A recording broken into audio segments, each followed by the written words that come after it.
Okay, ladies and gentlemen, on behalf of Ballinamallard Historical Society, can I welcome you all here this evening. Pleasure for us to see nice grouping here for this, the start of our Readers Festival. And especially to Armstrong, two Armstrong members, you're particularly welcome here tonight. I would ask you to be upstanding because our guests for tonight are going to be led in by a true Armstrong piper, a genuine Armstrong piper. So if you'd all be upstanding, please, and we'll receive our guests.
That's our guess. Yeah? Okay. Thank you very much. Thank you, Robert. Over the brave new world. More specifically, I'm going to speak about the Ulster Scots role in the American Revolution and the foundation of the Americans. Imagine if you can maybe cram into a leaky boat for 60 days, maybe a little longer, infested with rats, sometimes lice, mortality rate of 10 to 20%, and the conditions beneath were rough, especially if the seas were rough. You didn't get time up on top. You spent all your time in the dark down there. And all of nature's business was taken care of in a bucket, which was emptied out from the top of the deck once, maybe twice a day if you loved food, water, ration, everything. So why would you do this? Well, obviously, there had to be something really good on the other end of the line. And again, picturing, if you can, in the early 17th century through the early 18th century, there's one thing that's probably more valuable in the world than anything else, and that's land. Okay? Land, opportunity, and again, maybe a chance of some freedom from persecution, of religion, of other thoughts as well. So anyways, what happened is, again, a lot of people chose to take this journey in ones and twos at first, And, early 1600s, there were people coming over. The earliest Armstrong I found there was 1650. And so they were finding their way there. And it was a different place, it was wide open. But as time went on, more people came. The colonies became more established. And the land became more gentrified, especially around the colonial towns on the coast. And so they would settle in there, and the next group would come in, and they'd go a little bit further west, and a little bit further west. And the border of the boundary of the colonies became the Appalachian Mountains. Now, some of these people came in, they already had family here. They'd settle in with them, they'd go live with them on the farm, they look for the best opportunities, for the best lands. Sometimes they'd pull their money from back home, and they would buy land that they could have there. And some weren't so wealthy.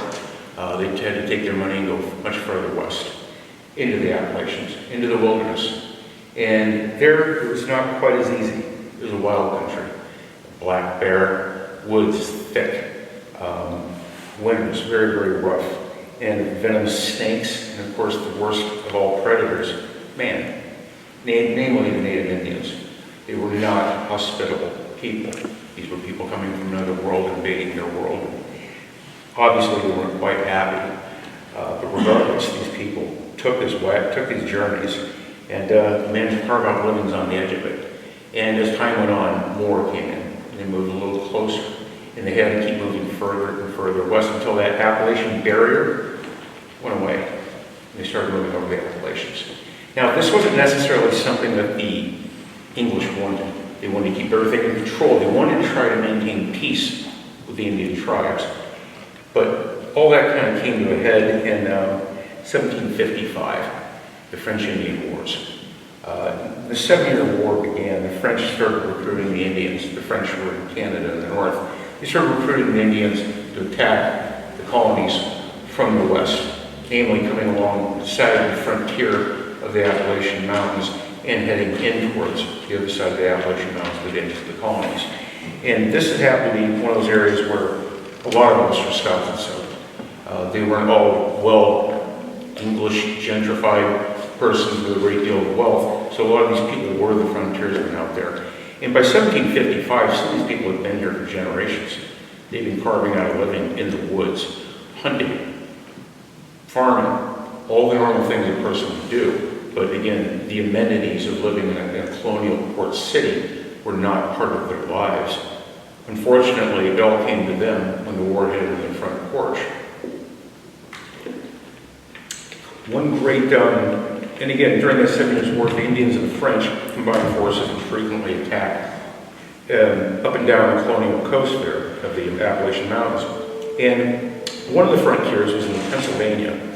And what happened is they started attacking, and the Pennsylvania Provincial Army established a series of outposts, several miles apart, all up and down the frontier, block forts, I should say. They basically took raw timbers and created fences, kind of like you would see in a Western. Okay, they have a blockhouse on both corners, and when the Indians would attack, they would come in, and they would hide in here, and the provincial army would defend them. Well, one of these posts was a place called Fort Granville. And Fort Granville had initially about 100 provincial troops in it. Well, all the settlers came in, probably about 50 or 60, and the captain of the fort, Captain Edward Ward, had been given orders that there had been an attack on one of the further outposts. And so he left the post in charge of Lieutenant Edward Armstrong. Edward Armstrong was from just down the road in Brookborough. In fact, Edward wasn't the first in the family, but we'll talk about that in a moment. So anyways, Edward's there, and they left him with about 50 soldiers, about half the force, while the rest off went marching. Well, the very next day, the French and Indians showed up. And they attacked, as you would expect. And again, being timber walls, timber buildings, and then probably the biggest thing they could exploit was light the place on fire. And so they did. They continued to fire torches, firing rifles at them, attacking in every which way they could. And the settlers and these soldiers, they fought back the best they could. Lieutenant Armstrong, in the process of putting out the fires, suffered a gunshot wound. The French finally said, okay, quarter, if you surrender. Lieutenant Armstrong said no, and they continued fighting. So the French and the Indians carried on. They lit the place on fire again and again. And finally, Lieutenant Armstrong succumbed to the gunfire and died. Well, there's the remaining sergeant left and decided, okay, he's done. He's going to take the French's offer. So he opened the doors and let the French in. He said, like I said, you can have quarter. But the Indians didn't say that, did they? No. That sergeant, they rewarded him by putting the rifle barrels in the fire, burning them red hot, and torturing him. Then they busted his head open with a hatchet and took his scalp. And so anyways, Lieutenant Armstrong died, and they took the women and the children, and they marched off into the wilderness with them. The very next day, Fort Shirley was his brother, James Armstrong, Lieutenant Colonel of the Pennsylvania Militia. James had found out about this. He dragged together some of the other soldiers from some of the other outposts, as well as some of the civilians. He took 300 men and they marched west. He sent scouts out of it immediately, and they located the Indians and some of the survivors at a place called Kitney. In the dark, they came in and they surrounded the place. The first rise of the sun, they attacked, overwhelmed them, and they eventually killed the Indian chief, and they rescued 11 of the prisoners. That wasn't all of them. A lot of them got taken off, and they were ransomed and hostage back to freedom several years later at the end of all of that. Anyways, Edward was also known as Edward of Terrelany, which is up by Ebony, and he's the father of a young Armstrong by the name of Gentle James, who ended up taking over Terrelany when he became of age. And anyways, but his brother John had first come to the country in 1540, or sorry, 1740, with his brother-in-law John Lyon. He'd spent years surveying the land as a surveyor. He was an Irish-educated civil engineer, and he was not a military man. That was not his forte. It's just, the incidents of a place like that could press anybody to service. Every man needed every hand on deck. There was no obvious need for military skill at that time other than the desire to fight and survive. And so anyhow, he, in his knowledge of the land, made him very valuable in that area.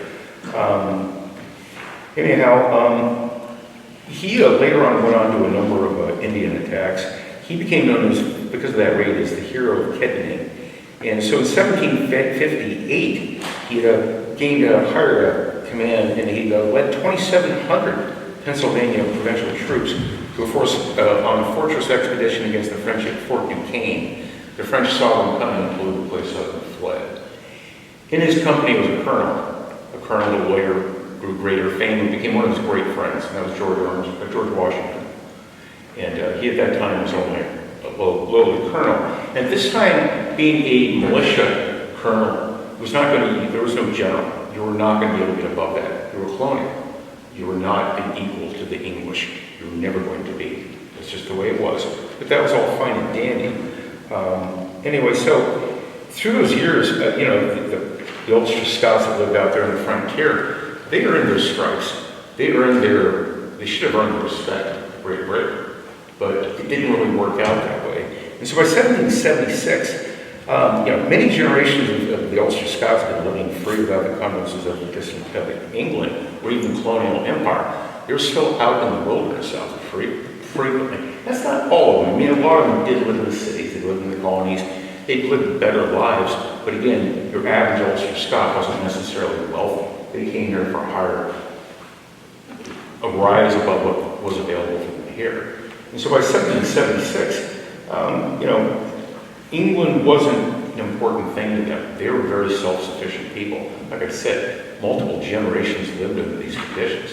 In the West out there, their frequency of seeing somebody in a red coat uniform maybe be once a year, or unless they came to town more frequently. So there was some loyalty, but it wasn't a strong loyalty.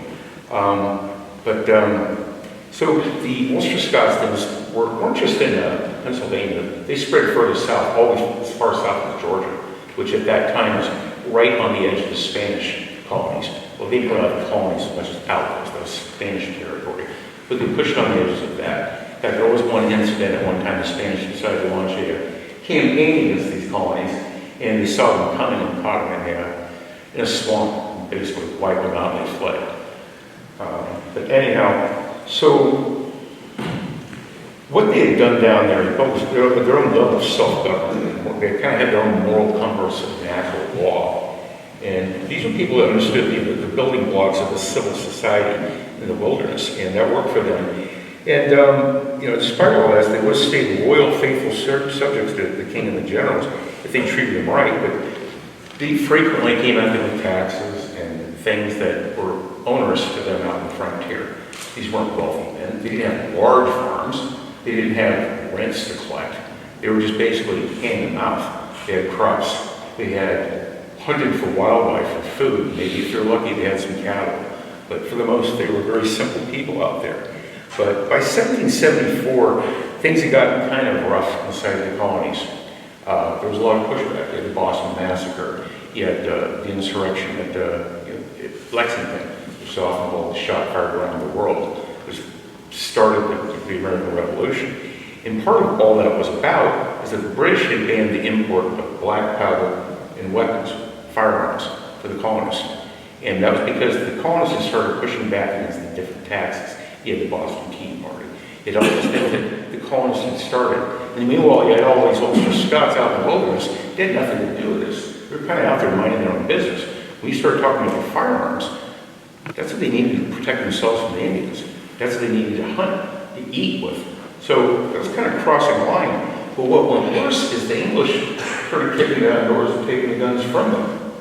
And that's kind of a final straw for a lot of them. So a lot of them moved a little further west, get away from all that. And so anyways, by 1776, the population of the American colonies was about 2 million. Ulster Scots made up about 200,000. So roughly 10% of the entire colony were Ulster Scots. But they began to show greater representation.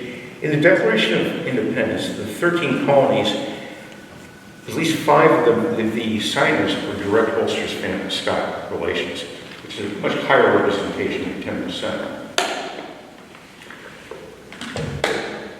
And it would only be fitting that the first person patriot merchant to post the Declaration of Independence in Philadelphia was a Colonel John Nixon. He made a public reading on July 8, 1776, 4 days after the final ratification of it. Nixon was a grandson of Ulster immigrants. He was not first generation. Colonel A.K. McClure of Philadelphia writer commented, it was the Scotch-Irish people of the colonies, Scotch-Irish they called them, of the colonies that made the Declaration of Independence of 1776. Without them, it would not have been thought of except as a fancy. And the actions of the Continental Congress voiced the teachings of the Scots-Irish people of the land. They did not falter. They did not dissemble. They did not temporize. It was not the Quaker, not the Puritan, not the Cavalier, or the German. It was a Scotch-Irish of the land whose voice was first heard in Virginia. Little was mentioned the forerunner of the American Declaration, which was the Mecklenburg Declaration. It was signed in Charlotte, North Carolina on May 20th, 1775. Its signatories were 27 leading citizens of the region, 18 of which were Ulster Scot of Presbyterian origin. These Carolina backcountry documents state claim for the American independence, with the signatories declaring themselves a free and independent people. Similar patriotic sentiments were expressed at that time by Ulster Scot settlers all across the frontiers, and not just in that region. Far across the ocean, in the colonies amongst the Loyalists, they viewed the Ulster Scots as being much cause of this rebellion, as they saw it. British Prime Minister Horace Walpole made a statement to King George, the British cabinet, stating, "Cousin America has run off with a Presbyterian parson." Walpole may have been specifically referring to Scottish Reverend John Witherspoon, the only clergyman to sign the Declaration of Independence, but his statement demonstrates a highly conscious role of the Ulster Scots in the American Revolution. Captain Johann Heinrichs of the Hessian Jaeger Corps in British service in the colonies said in 1778, "Call it not an American rebellion. It is nothing more or less than an Irish-Scotch Presbyterian rebellion." Not all colonists were in favor of the revolution. I don't know what everyone over here thinks of that, or in England. It's always one thing that everyone would really ask anybody. But the reality was it was about 40-40, 20 in the middle. And it was not, the more radical voices tend to get the most power. The loudest voices tend to get the most noise in the room. And that's how the American Revolution was. So, by 1760, as a result of being, there were those men that I talked about going over the mountains. By 1760, they started referring to these people as the over mountain men. And so by 1760, the British were unable to subdue and get in line the over mountain men, so they enlisted the Cherokee Indians to attack them. Well, that changed everything. Spartanburg and Nolechucky, the king's men burned houses, arrested clergy, and confiscated livestock without doing it. British officers, and we hear this often, enlisted local thieves as soldiers and give them authority to legally ply their formerly illegal trade. We hear this in Ukraine. Okay? We hear this in Iraq. We hear this in a lot of other places, but we use the same thing there to demonize the enemy. If that's true or not, I can't say I wasn't there. I know no exact examples. But again, these are the kind of statements that people would make in these circumstances. British officers enlisted local thieves as soldiers and gave them authority to legally ply their formerly illegal trade. Chaos fomented by the government that wanted their allegiance, which was rather ironic. So when the revolt rang and came, they came out by the tens and dozens, but they came by the hundreds.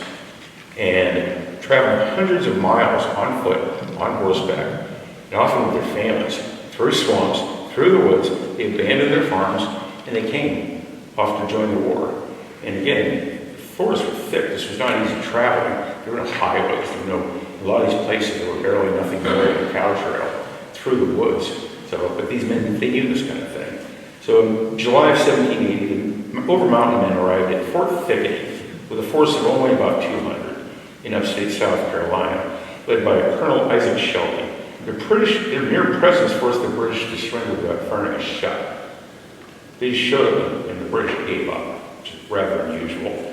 But British Cornwallis had recently defeated American General Horatio Gates in Camden on August 16th. And Cornwallis was emboldened to invade North Carolina from his headquarters in South Carolina. But he hadn't met the over mountain men and the residents of the Carolina backcountry and the Appalachian Mountain Range from places that later would become the states of Tennessee and Kentucky. These were soft coastal farmers that he'd been dealing with. And like Davy Crockett and Daniel Boone, these men were raised in Indian country, and they adopted the asymmetrical style of guerrilla warfare. They didn't stand in nice, pretty lines. They stood behind a tree. They took long-range shots and at officers. This is not something that they were used to with the Napoleonic style of warfare that they'd long been holding. The American cavalry commander, Light Horse Harry Lee, called them a race of party men who were familiar with the use of the horse and the rifle, stout, active, patient under privation, and brave. To the British, however, they were quoted as being more savage than the Indians, as they later find out.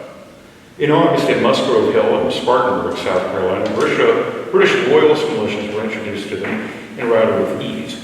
Cornwallis's assumptions of having broken the Continental Army's back in Camden were somewhat premature, but with autumn creeping and practical matters to attend to, the majority of the over mountain men went home. It was autumn. They went back to the crops. They had practical matters to deal with. But the General Cornwallis was unaware of this. And so he put in charge of Major Patrick Ferguson. And he sent them into North Carolina with two tasks: recruit members to fight the Loyalist militia and protect Cornwallis' western flank as he tried to move north into attack Washington, the Continental Army. Ferguson made things worse. He underestimated them, and he made a statement to the Patriots to desist from the opposition to British arms, and he would march over the mountains, hang their leaders, and lay their country to waste with fire and sword. His scare tactics backfired. On October 7th, 1780, they met. This small but significant battle in the war for independence on a rocky hilltop in western South Carolina called Kings Mountain. On one side, the British redcoats, on the other side, the blue-coated Continental Army, but by their side, the buckskin and civilian-clothed over mountain men and Ulster Scots, which now numbered greater than 900. After two unsuccessful volleys of fire, the Continental Army commander released the over mountain men. At will, they did. They climbed the hill, they took fire from behind trees, long-range shots had effective volleys upon the British line, and then charged. Bayonets, rifle butts, dirks, hatchets. They went up there and they disregarded the surrender and cut through them like a hot knife through butter. It was a slaughter. In the end, it lasted about an hour, but only 28 Americans were killed and 688 British surrendered. 290 of those died, including Major Ferguson. General George Washington later proclaimed to his own army that the crude, spirited, hardy, determined volunteers across the mountains served as great proof of the spirit and resources of the country. The ambushing and targeting of officers that I met were very frustrating to genuinely like rules of British officership, but very effective. The Battle of Kings Mountain set the scene for American resurgence. The overmountain crushed the perception of invincibility, and Britain's ability to hold the colonies came into doubt. Having lost protection of the western flank, Cornwallis fell back to South Carolina. He laid his plans to invade North Carolina. But in January of '81, the overmountain men fought in Cowpens with the help of the Continental Army, had a decisive victory in defeating more of Cornwallis' army. And then the loss of Cornwallis to engage the Continental Army in Guilford Courthouse in North Carolina. He won, but he suffered a loss of 27% of his troops. So what happened after that is he couldn't retreat back because he didn't have forces. He needed more force. He already lost his entire western flank, 27% of that force. And so he went north. And he went north to,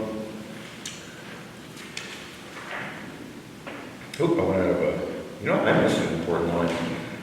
He went north to Yorktown, where he started a chain of events, and Yorktown is where Benedict Arnold was, a famous American traitor. And the British put him in charge of a loyalist division or battalion, and he went there for reinforcements and became the sergeant. The French had showed up with their navy, laid him under bombardment. He became surrounded with artillery, French troops, American Continental troops, and that was the end of that. By the end of the whole thing, there's a local writer by the name of Reverend W.F. Marshall, known as the Bard of Tyrone, who recorded the struggle as a quoted General Washington reportedly stating, "If defeated everywhere else, I will make my last stand with liberty among the Scotch-Irish of my native Virginia." Now again, I don't know where that is from. They're from different centuries. They never met each other, and I've never found any other attribution for that. But whether or not that he actually said that, his sentiments were probably truly felt. Not lost in all this was General John Armstrong, later, who was earlier Colonel Armstrong. John Armstrong had become, at the beginning of that revolution, he wasn't brought into the Continental Army as a civil engineer, which is his real background. His first chore was to defend Charleston Harbor, which he did a fine job of doing, and they successfully did that. He eventually won a battle of Sullivan's Island and finally gave up his position as a general and went back to the Pennsylvania militia. But they made him a general again. And he ended up continuing to work with George Armstrong. General Armstrong later fought in the Battle of Brandywine with George Armstrong in September 11, 1777, at the Battle of Germantown on October 4th before retiring at the age of 60. One person, another local, that came into play at the same time was a man by the name of Trooper Armstrong. Trooper was born in Enniskillen in 1736 to Gustavus, Reverend Gustavus Armstrong. And he had a brother of James Armstrong Crozier.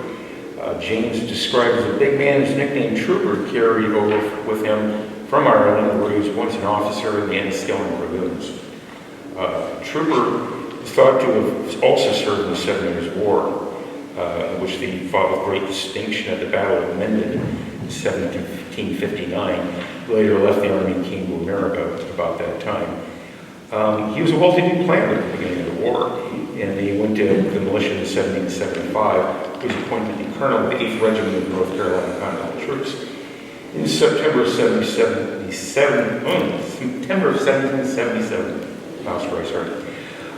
he fought alongside General John Armstrong under George Armstrong. So he had two Armstrongs from the same county serving as generals fighting against the British at that point. And his regiment suffered such casualties that it was later dissolved. that was a Continental victory. Anyhow, he later resigned and took part in the battle from the Continental and with the North Carolina militia. And he took part in the Battle of Stono Ferry. And in 1780, he was put in charge of recruiting for the forces from North Carolina. Shortly afterward, he retired at half pay and later served military service. He was granted 7,200 acres of land in Tennessee. With the war coming to an end, most of the over-mountain colonists returned home to their farms, and many of them spent the war lives of peacemaking. Many took the politics of building this new nation. John Armstrong was elected to the Continental Congress by the Pennsylvania Assembly as a delegate from 1779 to 1780. John was a strong supporter of his lifelong friend George Washington and the Army. Armstrong was a firm supporter of the new Constitution. His return to Congress of the Confederation during its final days in 1787 and 1788. John died at the age of 77, March 9, 1795, in his hometown of Carlisle, Pennsylvania, where they later named the county Armstrong County in his honor. Long before his death, several of his brothers and sisters had all already settled in the colony as well. He was the son of James of Brookborough. After returning from the Army, James Trooper Armstrong served in the state legislature from 1788 to 1790. And in November of 1789, he represented Pitt County in the Convention of Fayetteville when North Carolina ratified the Constitution of the United States.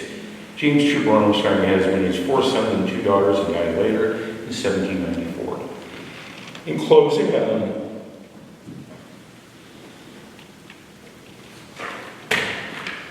Americans have, I'm going to get way off here, go kind of back to where I started from here. The American perception of the American Revolution was this kind of Englishman against Englishman thing. They kind of forget all the other players of the whole thing. Most people do. People don't like to read history. They don't get into these things very deep, and it doesn't really mean a whole lot to them. And a lot of them aren't really all that aware of their backgrounds, where they came from, and all the people before them, and everything that went through that for them.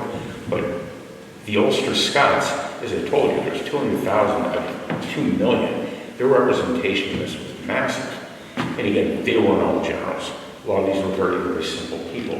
But at the same time, they all united around one idea that we're on the other side of the world, which might as well have been Mars at that time. And, you have a foreign king who's preaching down on you, which was something that they didn't feel was well represented. And having come from Ulster, it was, again, I can't say how you all have felt, or your ancestors felt, etc. Because, again, I never walked in any of your shoes, or their shoes for that matter. But there must have been a great feeling of being a second-class citizen, to being a British-born. And that really drove them hard. And that feeling probably carried over from Ulster to America. And America just became cemented. And the more they tasted that freedom and independence, it was just enough to bring them all the way to it. And there wouldn't be an America without the Ulster Scots. I have no doubt in my mind. And in closing, I just want to say, my first trip to Scotland, I've been to Scotland twice in different wars. And I have, in our short trip, I have had a great time, better time than I ever had in Scotland. You're the most warm, friendly, talkative people, outgoing. Scotland was very kind of cold, standoffish. And I found out you've all been a lot more fun. And, again, maybe it's because we were working on the Heracross project or whatever. And, some of you invited me into our homes. Jack and I stumbled across our ancestral home. Irene showed up these last-minute records for us to look at. It's been the most welcoming place I've ever been in the world. And I've been a lot of places, from South Asia to South America and all over. This has been the most welcoming trip I've found in the world. I love this place. Love you all. It's been an honor to be here, to meet you all, to spend time with you. I look forward to seeing you all again. Thank you.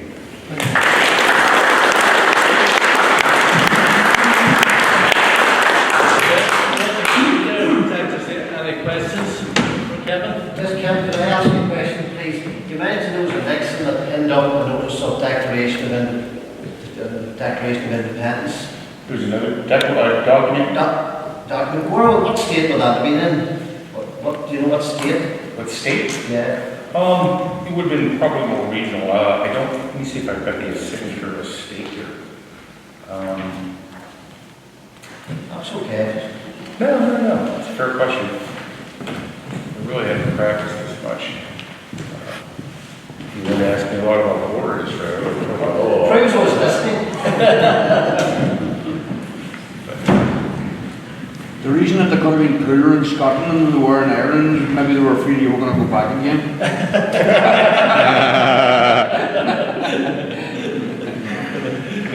That could be it, but you know, I wasn't like, you know, over there I wasn't like Jack, and when I'm here with Jack, I was beating on people's doors and asking questions, rummaging through your graveyards and church houses for records, so I don't know why they would have felt that way about me. But then again, I will tell you, my very first trip to Scotland, I arrived at the Glasgow airport, and I got to the customs window. This grim man's looking at my passport and goes, Armstrong. Or actually, no, he said, Armstrong. Armstrong. He goes, what are you doing here, murderers and thieves? Obviously he was joking, and I said, no, not going to have any of that, just your sights. But, you know, I did make friends there. There were some people did eventually warm up, but I didn't find people to be as generally as nice as they were here. It's just been a whole different experience. And I will tell you, down on the border, where the Armstrong stronghold of Newcastle is, where Liddesdale was, where the Manger Den was, where the cemetery was, is really ground zero. They used to say that it was going into Liddesdale was like going into the mouth of hell. It was, it must have been a very, very wild place, but coming from Langham and Gilnockie Castle was to arrive in there. I remember that day, there was this darkness, this heaviness. It was not as bright as I felt over in Langham. Very, very different place. But then again, what happened there, there was a lot of killing. So, I mean, bad things happen, the place kind of sticks around. What you were asking about was the Mecklenburg Declaration signed in Charlotte, North Carolina. And that was on May 20th, 1775. Okay.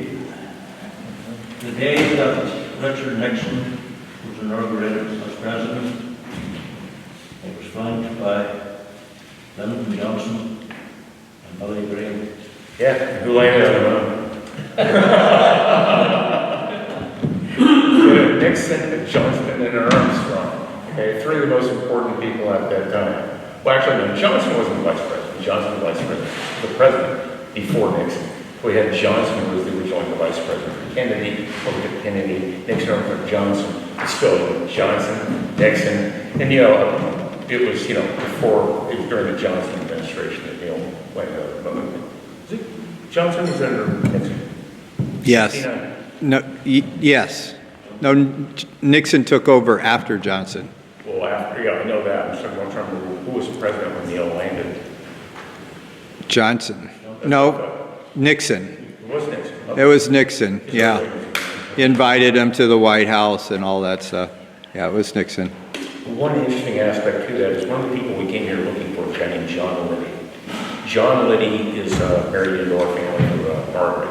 Margaret was a sister to Christopher, who was one of our great-grandfather who we came here looking for. And Margaret, John Liddy, I could find neither hair nor hair of Liddy's in the area. I hadn't found Liddy's hardly anywhere. And there was, in the Nixon administration, the man that orchestrated the break-in at Watergate that later brought down Nixon was G. Gordon Liddy, who eventually served prison time for this. So, that's not a border name that I'm aware of. It may be a variation of Little, which is a border name, but I can't say the other now. So there was three John Liddy's in Ballinamallard, Margaret Cross. Yeah. Three? Yeah. We could talk about that, because I had trouble finding any records. I did, however, we were up in Tempo. today, and really nice lady, Rutledge was her name. She gave us the keys to the church and let us in. Yeah. Nobody's ever done that for me before. That's kind of weird.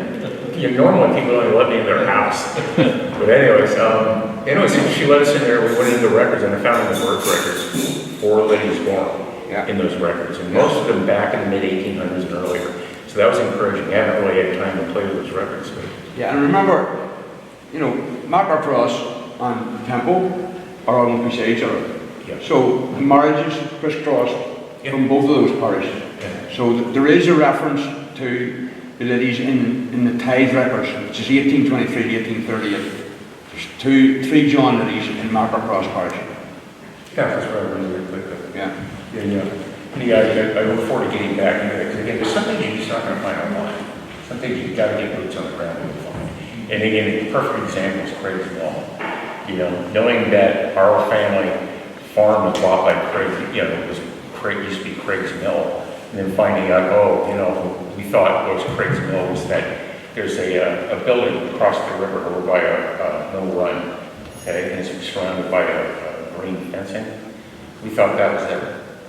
And so Henry here tells us, oh no, yeah, it's over by Morris Kane. So he tells us where Morris lives, next to the Methodist Church. So you drive on in there, knock on the door as Jack does, like a door-to-door salesman, and has no problem with it, and kind of like he owes him money, kind of nice we do with people. And it was pleasant as could be. They invited us in for tea. We're sitting and talking. He shows us a picture of the old mill with a Fisher and Mr. Kane in there, not Kane, Mr. Craig at the old mill, and he says, well, that was the only part left of the original mill. And he points that out, and you know, Jack was really love to go see it. And so anyways, he said, all right, let's go. And he takes us out the back door. I'm thinking, well, maybe there's a back trail over there he's taking us to or something. It's not that far of a walk, right? And so we get out in the backyard, and he stops and goes, there it is.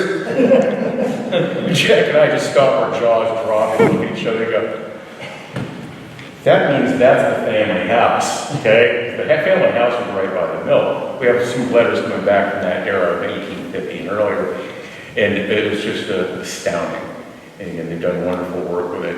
They were most gracious, wonderful people to, you know, invite us in like that. And it takes us out back and gives us the, again, we came here looking for Christopher and Mary's graves, and I think we found something far better.